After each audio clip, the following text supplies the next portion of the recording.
Olá, boa tarde. Segunda-feira, 27 de abril de 2020, está no ar Boletim Guará. Vamos às informações. A Secretaria de Estado da Saúde registrou mais 187 novos casos positivos de Covid-19 no Maranhão. Na sexta-feira, quando encerramos o Boletim Guará, estávamos próximos dos 2.000 casos de pessoas infectadas. No final de semana, essa margem foi ultrapassada. Vamos aos números aqui na tela, vamos observar. São 2.410 casos confirmados no Maranhão. 1.356 pessoas estão em isolamento domiciliar. 463 pessoas foram recuperadas. 125 evoluíram ao óbito. 298 pessoas estão internadas em enfermaria e 168 internadas em UTI. São 4.989 casos suspeitos e 3.959 casos descartados já aqui no estado do Maranhão. Vamos ver agora os próximos números que referem-se à evolução dos casos. Na sexta-feira, dia 24, quando nós nos despedimos, falamos em 1.951 casos. No sábado evoluiu para 2.105, no domingo evoluiu para, na realidade no sábado evoluiu para 2.223 e no domingo evoluiu para 2.410 casos. Agora os números referentes aos municípios, porque já são 59 municípios maranhenses atingidos pela Covid-19. São Luís tem quase 2.000 casos, são 1.894 casos. São José de Ribamar, 137, Paço do Lumiar, 74 casos, Imperatriz, 92. A cidade da região tocantina já ultrapassou o município de Paço do Lumiar em número de casos. Em referência pelo sexo, as mulheres são 1.235 vítimas, os homens 1.175, eles 49%, elas 51%. Está essa variação nessa faixa aí já há algum tempo. A próxima cartela trata da faixa etária. As pessoas entre 30 e 39 anos de idade são 676 casos da Covid-19 no estado do Maranhão. Já as pessoas que estão entre 40 e 49 anos representam 592 casos, pessoas entre 50 e 59 anos de idade, 370 casos, entre 60 e 70 anos de idade, 238 casos, voltando bem aqui, entre 20 e 29 anos de idade, são 266 casos. O menor número de casos são justamente na faixa de menor idade, entre 0 e 9 anos de idade, são apenas 15 casos aqui no estado do Maranhão até o momento. A próxima cartela que nós vamos ver é em relação à ocupação de leitos aqui no estado do Maranhão. Na capital, o total de leitos de UTI é 112. 106 já estão ocupados, apenas 6 estão livres. E eu vou já falar a consequência disso aqui para a Ilha de São Luís, o que pode acontecer? O total de ocupação de 94,64%. Leitos clínicos são 267, sendo que 174 estão ocupados, 93 livres, taxa de ocupação de 65,17%.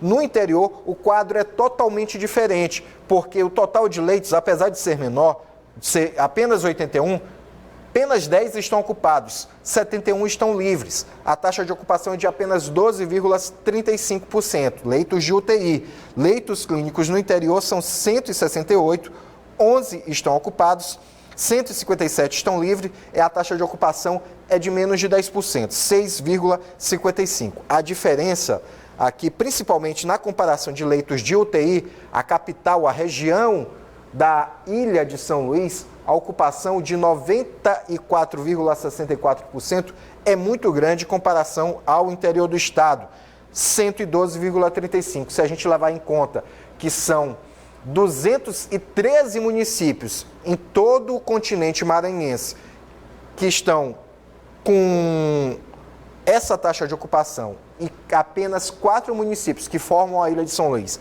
estão com essa faixa total de mais de 94%, aí a gente percebe que a situação aqui na Ilha de São Luís está realmente muito complicada no que diz respeito a leitos. A próxima cartela que nós vamos ver trata dos bairros, a quantidade de casos por bairros. O Turu que reúne ali um grupo de bairros muito grande, que vai do próprio Turu, Habitacional Turu, outros bairros ali naquela região, compreende 91 casos. O Calhau, 81 casos. Renascença, 72. Cidade Operária, 57. Araçagi, 51. Anjo da Guarda, 50. Os outros bairros são o seguinte: em sexto, Conjunto dos Quatraques, que inclui Primavera Quatraque, com 47 casos. Bairro da Liberdade, 45 casos. Bairro de Fátima, 43. Centro da Cidade, 41. Vila Embratel, 40. Os outros 5, do 11º ao 15º, Coama, 39. Bequimão, 37. Ponta da Areia, 35. Coroadinho, 34.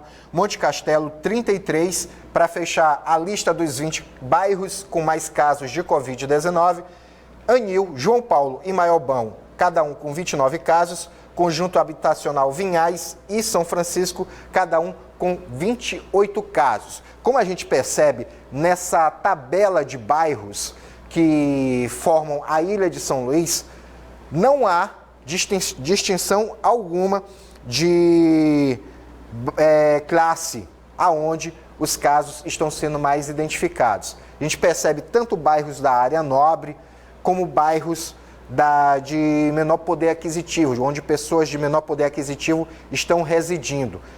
Uma diversidade muito grande nesse tipo de bairro, e eu chamo a atenção para alguns bairros mais populosos aqui na Ilha de São Luís, como o caso do Maiobão, Liberdade e principalmente Cidade Operária, onde parece que nesses bairros onde o centro comercial é muito forte, parece que a vida está normal nesses bairros.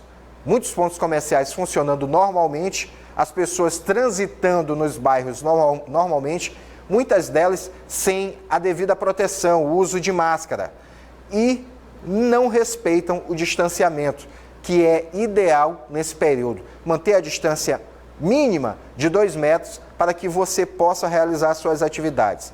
E muitas dessas pessoas também estão simplesmente passeando, às vezes, pelo bairro. Cansaram de ficar em casa. A gente até entende o fato de você estar tantos dias dentro de casa trancado. Mas é preciso que você entenda, o momento é de recolhimento, é de isolamento, para que nós possamos evitar a propagação desse vírus. Há ainda uma contenção dele aqui no estado do Maranhão, principalmente na região do continente. Mas na Ilha de São Luís, que compreende a capital São Luís e os municípios de Passo do Lumiar, São José de Ribamar e Raposa, a situação é um pouco mais preocupante, porque os casos por aqui só aumentam, os casos confirmados, e o que a gente percebe é que a população ainda não atentou bem a isso. Vamos acordar, minha gente. Até o início da tarde de ontem, o Ministério da Saúde havia registrado 61.881 casos de coronavírus no Brasil e 4.205 mortes, segundo informações repassadas pelas secretarias estaduais de saúde. Em 24 horas, foram registrados 3.379 novos casos e 189 novos óbitos. Todos os estados brasileiros registram casos e mortes por coronavírus. São Paulo concentra a maior parte das notificações, com 20.715 casos e 1.700 mortes. O Rio de Janeiro aparece em segundo lugar. Vamos ver esses números aqui na tela. Cartela que mostra bem a situação dos estados. Tá aí, ó. São Paulo aparece em primeiro, Rio de Janeiro vem em segundo, Ceará em terceiro, em quarto o Pernambuco, em quinto o Amazonas e em sexto está o estado do Maranhão, com 2.223 casos, isso até ontem, no início da tarde, lógico que já ultrapassou isso, com 112 óbitos registrados no estado do Maranhão. O Maranhão é sexto, tanto no que diz respeito a casos confirmados, como no que diz respeito a número de óbitos pela Covid-19 em todo o Brasil. Os profissionais de saúde são os que mais têm risco de contaminação da Covid-19, pois estão no enfrentamento da doença diariamente. Aqui no Maranhão, essa realidade não é diferente. Técnicos em enfermagem, enfermeiros, médicos, outros profissionais da saúde estão na linha de frente no tratamento de pacientes infectados com o novo coronavírus. Mas podemos comemorar um número que foi divulgado no último boletim da Secretaria de Estado da Saúde. Dos 297 profissionais de saúde contaminados com o novo coronavírus, 206 conseguiram vencer a doença e estão recuperados aqui no Maranhão. Em relação ao número total de recuperados, a semana inicia com 463 pacientes no Maranhão. Agora, vamos analisar os números dos casos recuperados. Está bem aqui. Casos confirmados, 2.410. Casos recuperados, 463, uma taxa de 19,21%. Os casos confirmados em profissionais de saúde são 297, recuperados 206. Percebamos que a diferença é bem pequena para os casos confirmados e casos recuperados. Menos de 100 pessoas ainda não se recuperaram da Covid. A porcentagem de recuperados é de 69,36%, uma boa margem no que a gente pode fazer a comparação com os casos em geral. E agora há pouco, em coletiva, pelas redes sociais, que o governador Flávio Dino concedeu, nós questionamos justamente isso. E ele falou que o fato dos profissionais terem o conhecimento até mais técnico, eles conseguem, de certa forma, se recuperar mais rapidamente desse vírus. Foi a resposta dele no que diz respeito a esse caso. Outros assuntos foram tratados nessa mesma coletiva, foi pelas redes sociais, a imprensa enviava a pergunta e ele foi respondendo, e à medida que nós tivermos acesso ao vídeo dessa coletiva, nós vamos estar divulgando. Fique em casa, voltamos já já com mais Boletim Guará.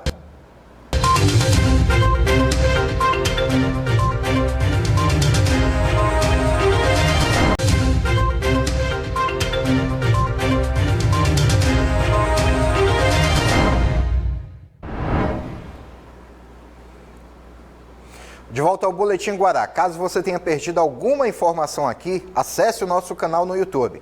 Lá você confere todas as nossas reportagens, assim como no nosso site www.portalguará.com. As principais notícias do Maranhão e do mundo você confere no portalguará.com. Olha, pessoal, a Equatorial Maranhão me pediu para dar uma boa notícia para você, que faz parte da tarifa social baixa renda. Com a medida provisória 950 de 2020 do governo federal, quem tem tarifa social terá desconto de 100% na tarifa de energia elétrica. Isso mesmo, 100% de desconto na tarifa. Ah, então minha conta vai vir zerada? Não, o desconto é apenas para o consumo. Os impostos, parcelamentos, caso tenha, e outras taxas continuam sendo cobradas, mas já é uma grande ajuda. Agora atenção! Esse desconto de 100% é apenas para os primeiros 220 kW consumidos no mês. Se passar desse limite, você paga a tarifa normal. Por exemplo, se seu consumo veio 250, você vai pagar apenas os 30 kW que passaram de 220. Esse benefício vale apenas para faturas emitidas entre 1º de abril e 30 de junho. Ah, você tem NIS, Bolsa Família, BPC ou RANE e não faz parte da tarifa social? Acesse equatorialenergia.com.br ou ligue na central 116 116 para saber como participar. Conte com a energia da Equatorial Maranhão. A Caixa Econômica Federal liberou hoje o saque do auxílio emergencial de forma escalonada, conforme o mês do nascimento do beneficiário. O objetivo da liberação aos poucos é reduzir o número de pessoas nas agências lotéricas e, assim, evitar aglomerações. Os recursos creditados na poupança digital já podem ser utilizados por meio do aplicativo Caixa Tem para pagamentos e transferências, entre outros serviços. Quem indicou conta bancária anterior ou recebeu os R$600 em substituição ao Bolsa Família, não tem restrição para saque. Vejamos o calendário de saque. Dia 27 de abril, nascidos em janeiro e fevereiro. No dia 28 de abril, nascidos em março e abril. No dia 29 de abril, nascidos em maio e junho. no dia 30 de abril, nascidos em julho e agosto. E aí nós vamos passar o final de semana, lógico, e no dia 4 de abril recomeça para os nascidos em setembro e outubro. Já no dia 5 de maio, para os nascidos em novembro e dezembro. A Secretaria Estadual de Educação realizou neste domingo o primeiro simulado online para estudantes do ensino médio. No total, 38.536 estudantes participaram das provas, que tinham 60 questões nas áreas de linguagens, ciências humanas, ciências da natureza e matemática. O simulado foi realizado por meio da plataforma Google Forms. A ação é parte da série #Fique em Casa Aprendendo, lançada pela Secretaria de Educação para levar conteúdo educativo a milhares de estudantes do Maranhão durante o período de suspensão das aulas presenciais nas escolas. A execução das provas também foi avaliada pelos estudantes. No geral, eles acharam o teste muito bom. O resultado deve sair até esta terça-feira.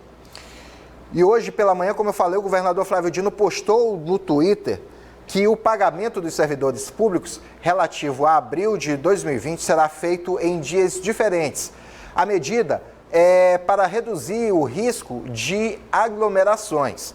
Dessa forma, os pagamentos seguem a seguinte divisão. Para aposentados e pensionistas, o pagamento é no dia 28. A administração direta, pagamento no dia 29. Para quem trabalha na administração indireta, o pagamento é no dia 30. Lembrando, são 3 dias para o pagamento, mas as pessoas não precisam ir logo à agência bancária fazer o saque ou pagar suas contas no caixa eletrônico no dia que sai o pagamento. Se não estiver vencendo ainda, pode esperar mais um pouquinho. E para quem tem o aplicativo, use o aplicativo pelo seu celular. Vamos ao intervalo, não saia de casa. Voltamos já com o Boletim Guará.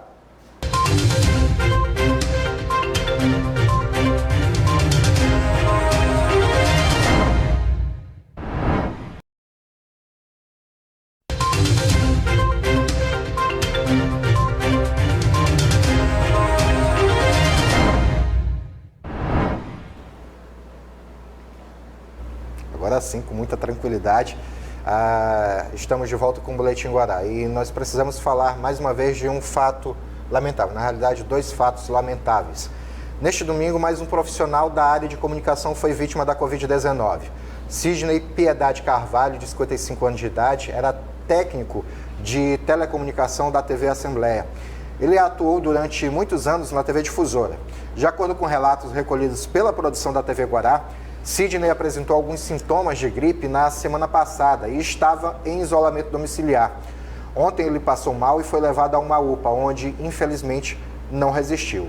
Sidney não chegou a ser atestado com a Covid-19, mas os sintomas que ele tinha eram os mesmos da doença.